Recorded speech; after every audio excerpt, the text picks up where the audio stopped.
Ça part dans tous les sens depuis la publication de l'enquête de révélation de la BBC sur le scandale pétro-gazier à 10 milliards de dollars qui éclabousse Alioune Sall. Le président de la République a été le premier à monter au créneau pour défendre son frère le jour de la Korité à la grande mosquée de Dakar. Bu ñu bindee ci ay journal ne Sénégal dafa perte ay milliards de dollars ci diggante ay sociétés privées yuy def contrat seeni biir loolu méngoowul ak dëgg.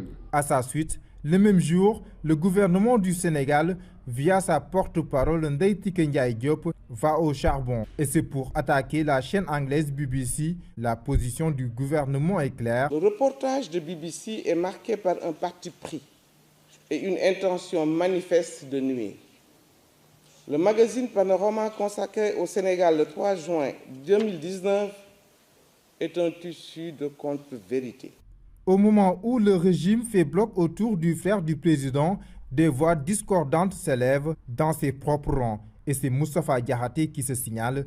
L'ancien chef de cabinet politique du président Macky Sall demande le limogeage d'Alioune Sall, ainsi que tous les autres membres de la famille Sall Faye, Timbo Gassama, associés à la gestion des affaires publiques pour éviter le syndrome Wade père et fils.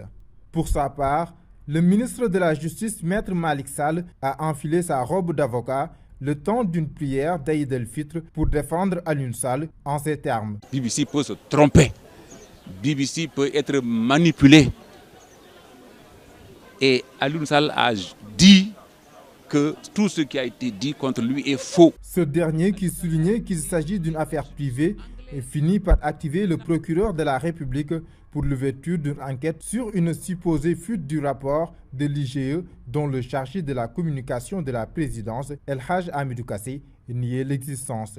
Cependant, il lui sera très difficile de nier les propos qu'il a tenus sur TV5 Monde. D'après les informations que j'ai, cette somme a été virée dans une société Agitrans de Michel Sall pour le paiement d'une mission de consultation dans le secteur agricole. Et El Hadj Kassé finit par commettre l'irréparable, une révélation de BBC que le principal intéressé avait formellement rejeté lors de sa conférence de presse. J'ai dit, je n'ai jamais reçu, Agritrans n'a jamais reçu 250 000 dollars. Selon le directeur du quotidien national Yakham Mbaye, cette sortie malheureuse d'El Hadj Kassé est une initiative solitaire à l'insu du président de la République. Il soutient mordicus que le ministre conseiller chargé de la communication de la présidence est bien indiqué pour que le procureur de la République ou les autorités judiciaires et policières le convoquent pour qu'il donne les preuves de ce qu'il qualifie d'information.